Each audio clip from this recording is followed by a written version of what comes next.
Hello everybody and welcome back to this new channel of mine I've created.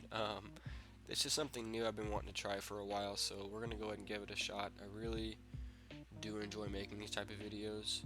There's a lot of research that goes into it, a lot of time and effort, but I really enjoy making them just because I like baseball in general. So if you like it as well, go ahead and give this video a like. Go ahead and leave a comment of what you want to see next because I'm always open to suggestions. So without further ado, let's get right into it. So in this particular video, I'm going to be going over the life in general of Josh Hamilton. And if you know anything about Josh Hamilton or baseball in the mid 2000s, you would know that Josh not only had a humongous impact on baseball in general because he was just so good for a few years, but also there were times before in his early life and in his minor league career where he was battling drug addiction, alcohol. He got arrested in a few instances. So there's some things that had happened in Josh's early life as well that have absolutely had an impact on not only his future in the sport. Yeah, he had a few good years, but they were also cut short. I feel like he could have had quite a longer stint in baseball and more of a prolonged career if not for the drugs, but most importantly the injuries. The injuries played a humongous factor in when this guy would play or wouldn't play. As you'll see throughout the video, he struggled with injuries from the time he was drafted and playing in low A to the time where he was let go from the Rangers multiple times just because he couldn't bounce back from these injuries that he was having. Joshua Holt Hamilton, being his full name, he was born on May 21st, 1981, in Raleigh, North Carolina, to Tony and Linda Hamilton.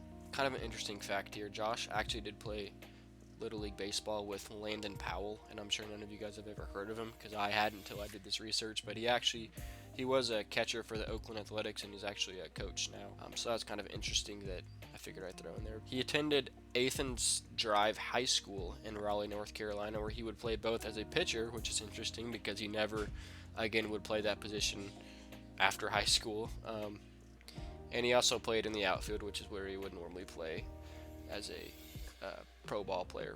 And Josh was actually he had a very good stint in high school. He would post a 529 batting average in just 25 games with 13 home runs and 20 stolen bases, 35 RBIs, and 34 runs scored, thus awarding him to be a probable top 2 prospect for the upcoming 1999 draft.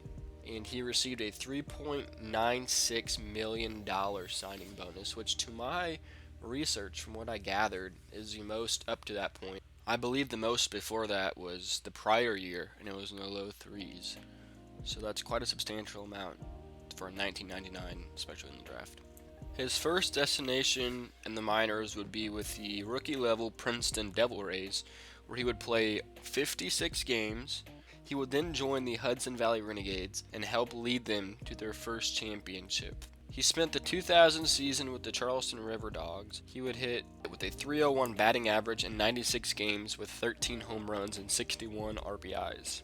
He was also selected to play in the South Atlantic All-Star Game, and he took home the MVP honors, going 2 for 6 with 2 triples and 2 runs scored in that game. In that same year, in 2000, he was also selected to play in the All-Star Features game, which I'm going to explain something in just a second, and it's going to be absolutely crazy. At least it was for me whenever I figured this out. But in the span of less than 2 years, from being drafted in 99, and this is 2000, so this is less than 2 years here, he played for 3 different affiliate teams. He won a championship.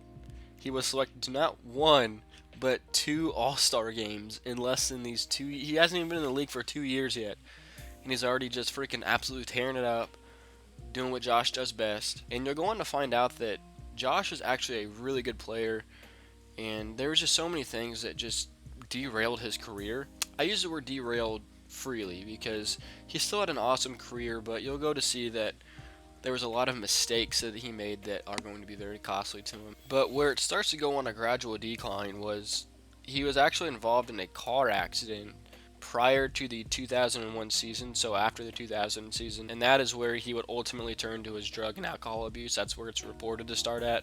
Obviously, he would have been tested during the few years he had already been playing, and he passed, I would assume. So That's reported that's when it started, his drug and alcohol abuse after that car accident, which I would say understandable. I can understand to an extent. You're hurting, and he was prescribed drugs. I'm sure that's what it was. I'm sure it was prescription drugs. Is what it started out as, and then it just kind of spiraled with alcohol, and you know how that goes. So, but nevertheless, he was going through his ordeal with alcohol and drug, and that would ripple on over to his baseball career, unfortunately, which would ultimately be a problem for the rest of his career. He would have spurts of where he was sober, but ultimately, as I'll share later, he would relapse time and time again. But he would make an attempt at rehab in the 2001 season, so the season after his car accident, but he would only play 45 games that season, split between single A and double A. He would begin the 2002 season with the Bakersfield Blaze with a 303 batting average, 9 home runs, 44 RBIs in just 56 games. Now, his season would be cut short that year due to toe problems and neck injuries, and these are two problems. The toe is going to be a huge problem. He's going to struggle with that. I'm not quite sure what he's hurting in his toe, but he's going to struggle with that throughout his career, and ultimately it's going to require him to take time off and get it looked at and fixed. And another thing to note is that since he only played 45 games that season, it's not a secret that I'm sure he was still struggling with drug and alcohol abuse, which it's not going to help either that he played a short season. For a dude that loves to play baseball, did it his whole life, he's going to naturally just be in the slums.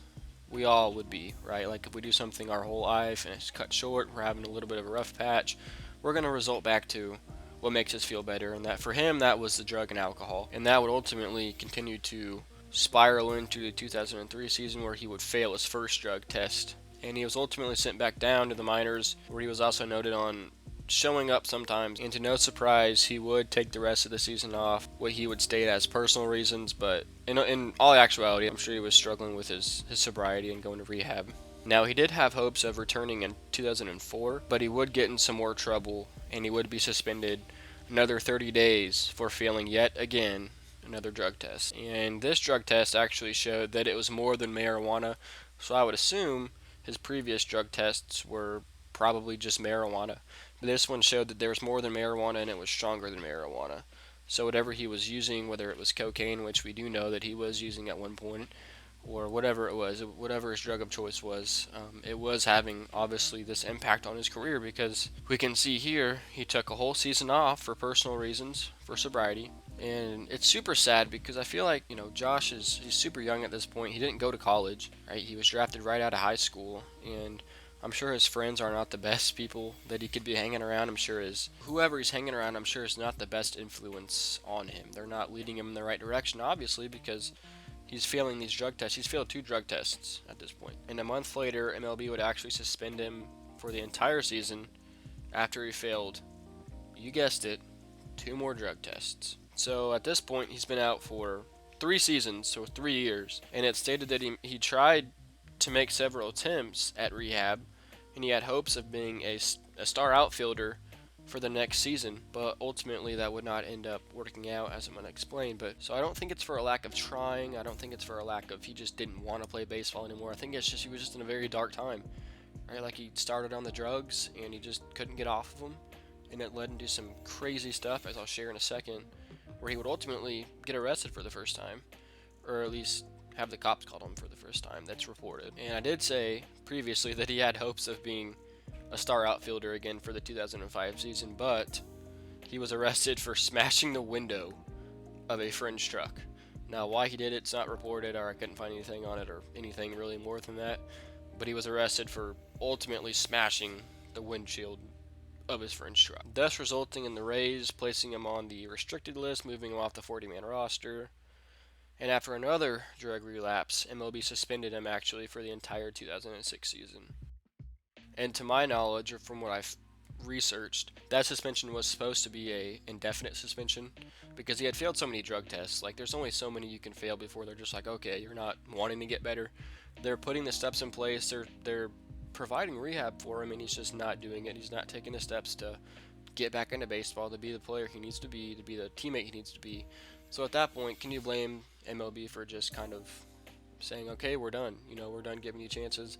We won't give you any more chances. Me personally, I can understand why they would do that. In 2006, he met a man by the name of Roy Silver, He was actually a former minor league outfielder, and at that time he also owned a baseball academy. And he told Josh that he would help him get back into baseball if he agreed to work there, kind of like a mutual deal. After several months, Josh actually attempted to play with an independent team, but the MLB put a stop to it. So at this point, Josh is, from what it looks like, going to rehab. He's clean from everything I can see and read, and he's actually trying to get back into baseball and be the player that he needs to be. So MLB eventually allowed him to work with the Devil Rays, and by the end of June, he was allowed to play with them again. Now this is interesting also, I'm going to share it in a second. But in order for this to happen, in order for him to play with the Rays and for the Rays to sign him again, he had to be put through waivers, making him available for, get this, any team for just $20,000. And nobody wanted him, or proper terminology is nobody claimed him, right? For $20,000, right? This guy's a former first round pick, or first pick, not first round, first round, first freaking overall pick. And nobody wanted this dude for $20,000, and I can understand why, right? Like, I think we all can. He's not sustainable. He's not a player that you can invest time and money in and get a good return on, or you're sure that you're going to get a return on, because he hasn't been playing for these so many years. So I can understand why nobody would claim him or want him.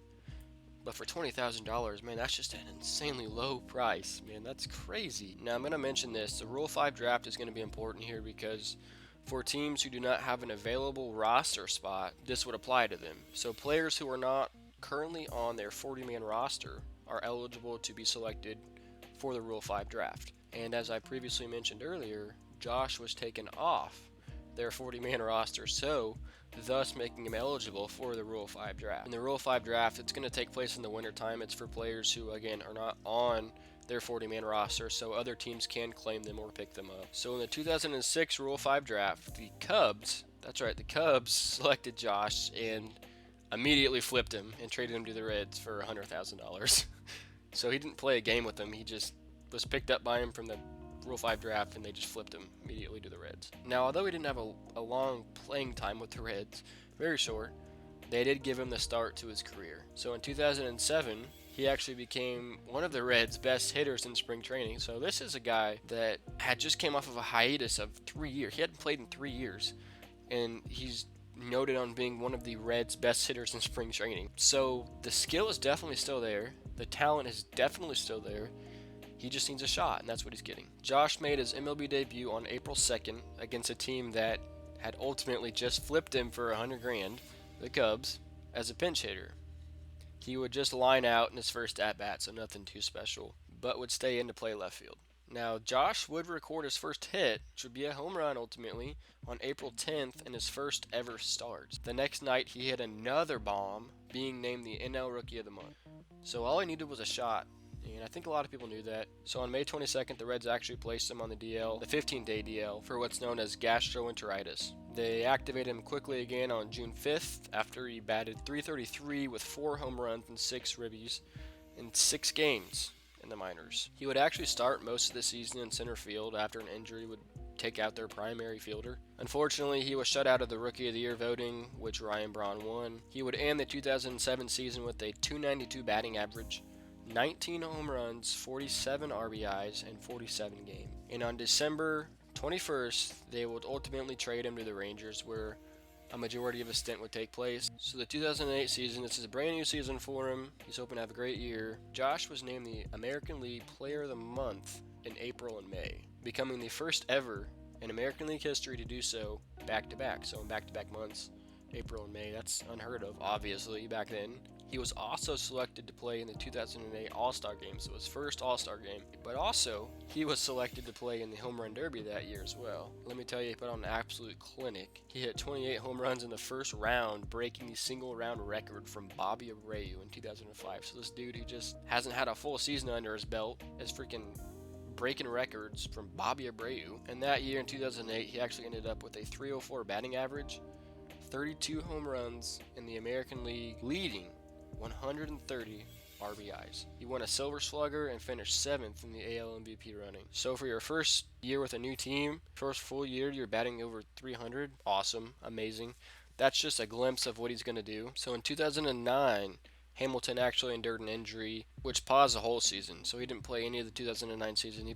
He was in spring training, but he didn't play any of the actual regular season. But in spring training, he actually led all players in RBIs with 27 and 81 at-bats. So I take that back. He actually played a couple months in the 2009 season, but he didn't do anything worthwhile. So a few months into the season, Josh was put on the DL with an abdominal strain from trying to make a play, trying to jump onto the wall and catch a ball. So this is crazy also. Although having a shortened year, so only playing a couple months, he was still selected by the fans to play in the All-Star game. Unheard of. I don't know how many people you know just really don't play any of the season and they're still selected to play. That just goes to show how much the fans actually love this dude, how much of a fan favorite he was. He really was, though, because, his story of overcoming addiction, alcoholism, drug abuse, all of this stuff, what fan wouldn't love that?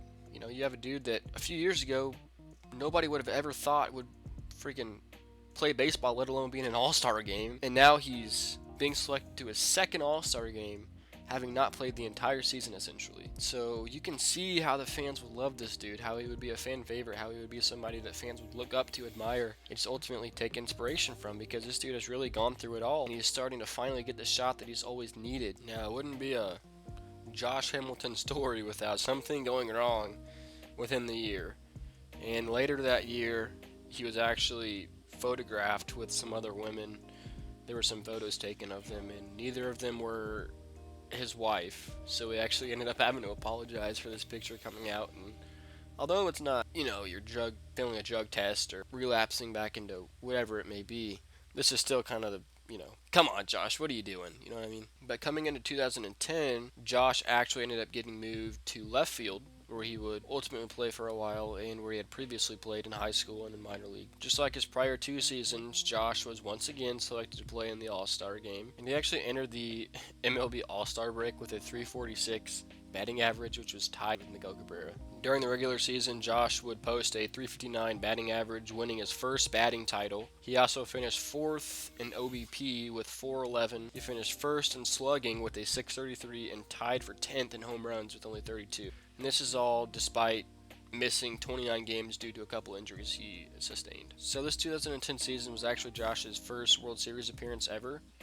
and within that was also the franchise's first as well. So the Rangers had never been to the World Series before, so 2010 was their first year going to the World Series, and also Josh's first year, which is pretty cool. But they would ultimately be defeated by the San Francisco Giants, bringing their World Series tenure to an end that year. Now, some of the accolades that he would collect that year was the American League Players' Choice Award, a Silver Slugger, and AL MVP, actually his first ever. Now in 2011, to avoid arbitration, basically free agency, he signed for an additional $24 million for a 2-year contract. So arbitration is basically where Josh and the Rangers couldn't come up with a fair price, and instead of not playing that year, he just agreed for a 2-year, $24 million deal instead of, again, not playing that year. And on April 12th, he suffered a fractured right humerus, which is basically a long bone that's in your arm. He returned May 23rd and went 2 for 4 against the White Sox that game. The Rangers advanced to the World Series for the second consecutive year, but would end in defeat by the St. Louis Cardinals ultimately. And in 2011, Josh batted with a .298, 25 home runs, finishing 8th in slugging percentage with .536. So ultimately, one of his downer years, I would say. Still not a terrible season,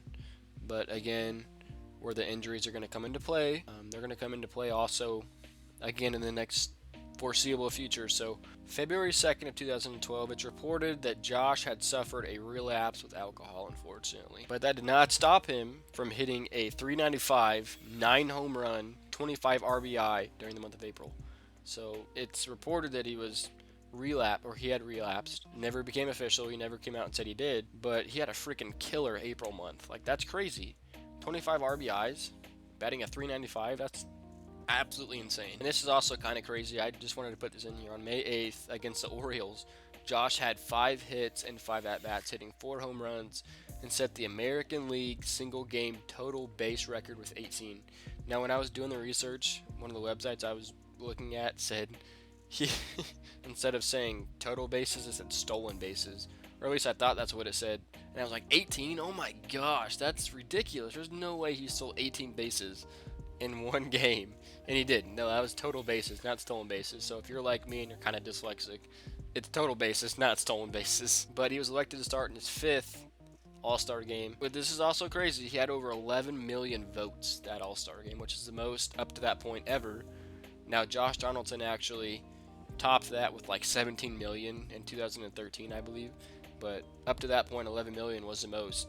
Over 11 million was the most anybody had ever gotten. Now, the second half of the season came with the struggles for him. He was actually moved to the fifth spot in the lineup after a considerable decrease of a 190 batting average, but he would quickly respond as he would not record a strikeout for 7 consecutive games. And this is where we start to kind of get a little bit hairy with Josh.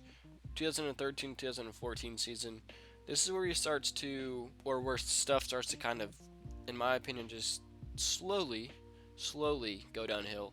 He still has a couple years where he's batting really good, doing really good, but he ultimately will ride that bus going downhill at a very fast pace. But on December 13th of 2012, Josh agreed to a 5-year contract with the Angels for $125 million. Absolutely insane. That's a lot of money. And with that deal, obviously comes expectation not only from the team, but from the fans as well. They expect him to produce and be a good player for their team, right? And he was for a little bit. He was for a couple years, as we'll see here. So during his first year with the Angels, Josh played in 151 games, batting .250 with 21 homers and 79 RBIs, which in my opinion is kind of one of his downer years, which is still a great season. He's batting .250, which is about average, and he ran in 79 RBIs, which is still pretty good, but it's not the Josh we know. And this could be due to multiple different things. I think, his atmosphere, being in a new town, new stadium, new players, that could have something to do with it also. It's not clear or unclear if he's still struggling with this addiction. So it was a bit of a down year for him, but that could be contributed to, a new stadium, new fans, new teammates, whatever it may be. So I wouldn't completely brush it off. I think it was still an okay season for him, but I think that's not the Josh we know. But in the 2014 season, Hamilton batted .263, so a little bit better than his previous season in 2013, with 10 homers, which is below what he was hitting the previous year, and 44 RBIs, which again is below his previous year of 79. But he only played 89 games that year, and he did struggle with some injuries that year as well with his shoulder, and again that thumb, like I told you in the beginning.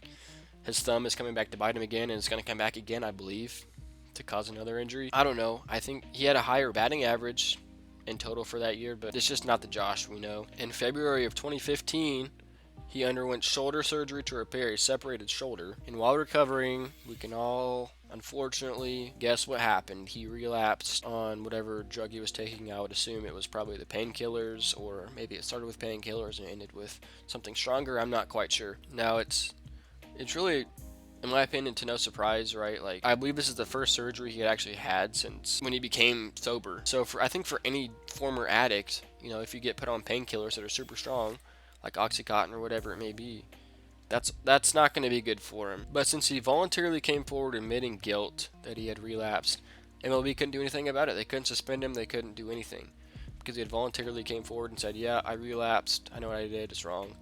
He was never actually drug tested, so he never failed a drug test, which is why they couldn't do anything. It's an admission of guilt. They didn't have any proof that he actually relapsed on drugs. The Angels owner, Arte Moreno, actually said he did not want Josh back on his team, which is harsh.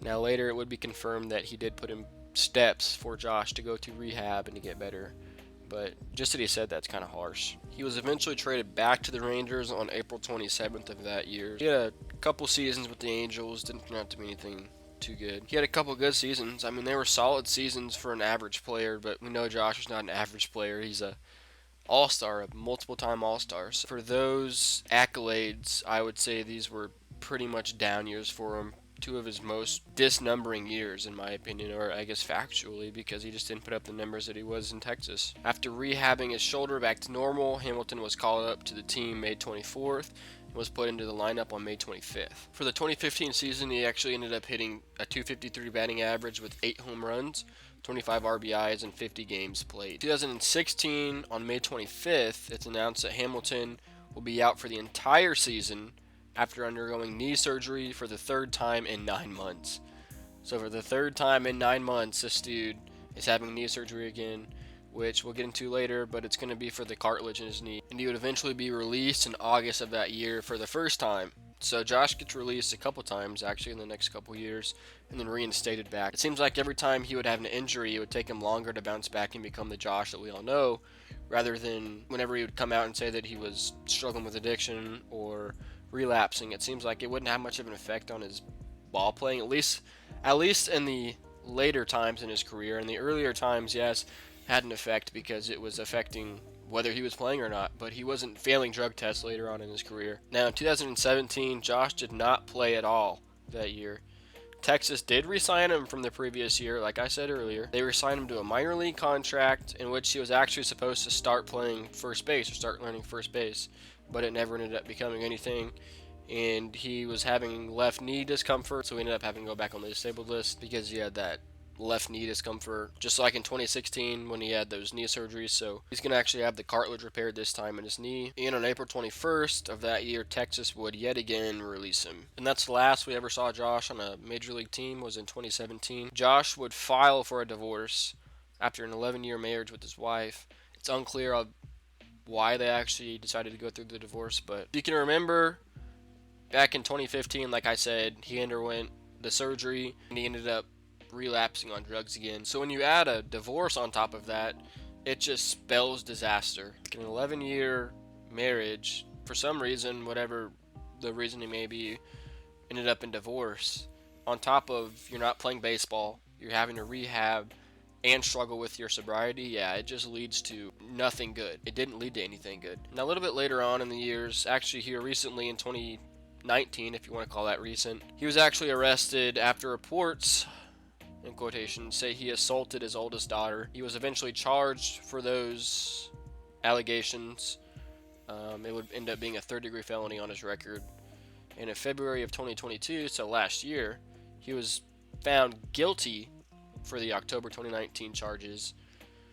And I think the report said he had to pay a fine and he had to do community service and he was on probation as well. But yeah, it just seems like Josh struggled with so many things in life, and he never had the easy road, right? Like, it seems like Josh was always the guy that took the hard road, took the option to learn the lesson the hard way, and he did. But it seems like after that car accident, Josh just kind of let himself go a little. I'm not sure what his previous history was with drugs or alcohol, but it seems as if the car accident had no great effect on it for that. But it seems like whenever he was traded to the Angels, stuff just kind of went down the drain in a sense. Like, he had 2 solid years for any average player, but Josh, by the books, is not an average player, right? He's a 4 or 5-time All-Star. He's a Silver Slugger winner. You know, he has all these accolades that show that he should be batting way above 250, 260, whatever he was batting for the season. And he wasn't those 2 years that he was with Anaheim. So I gave my thoughts as to why. I think it was pressure from a new team, that contract, that $125 million contract. Pressure from that, I'm sure, was crazy. But also, I'm sure he was struggling mentally with his divorce and everything else in his life. It just kind of all came back all at once, and I'm assuming that's what it was. I have no obviously definite answer as to why Josh had those down years and eventually signed back with Texas and never amounted to really anything. He had a half a year with them, really. I think he played like 50 games is what I said, before obviously the injuries took back over. And that's another thing, is the injuries in Josh's life. But it's not like this dude is missing years and years and years just because he's injured. He's just missing spurts throughout the year, which is even worse in my opinion, because you have to bounce back from those injuries. You have to rehab. You have to do all these things, and it just seems like the thought process behind that just seems kind of long and treacherous. Like, you get injured, you come back from it, and just to get injured again. You know what I mean? That seems like that was Josh's career in a nutshell. In theory, I think Josh had the potential to be way more than he was, but due to personal decisions and injury, Josh never amounted to what he could have been. He could have been a Hall of Fame caliber player, and now he's remembered for a couple good seasons in Texas, a couple great seasons in Texas, actually. Let's give him credit where credit's due. But other than that, now he's notably known for his later in life charges, where he would ultimately get charged for assaulting his eldest daughter and some other things that were just no good. So I hope Josh is doing well. I hope the best for Josh, and we can only hope that he's on the right path, doing what's right, and not struggling anymore with this addiction that he's been struggling for so long with. Alright, ladies and gentlemen, that is the end of the video, and I want to take some time to say thank you again for sitting here and watching this 30-minute video. There's a lot of information I wanted to unpack about Josh. He had a very interesting life and career. But in conclusion, I want to ask that you guys please comment any feedback, anything you want to see different, anything that I did wrong that you want to see different. This is my first time doing this type of stuff. I'm not the best at editing. I'm not the best at doing voiceovers or doing research, so there's stuff I can improve on, and I want to know what it is. So I want to know what that stuff is that I can improve on. So just let me know whatever you guys think, whatever you guys want to see in the future, and how you guys like the video. So thank you guys for watching again. Go ahead and leave a comment, like, subscribe if you want to. That'd be awesome, and I will see you guys later.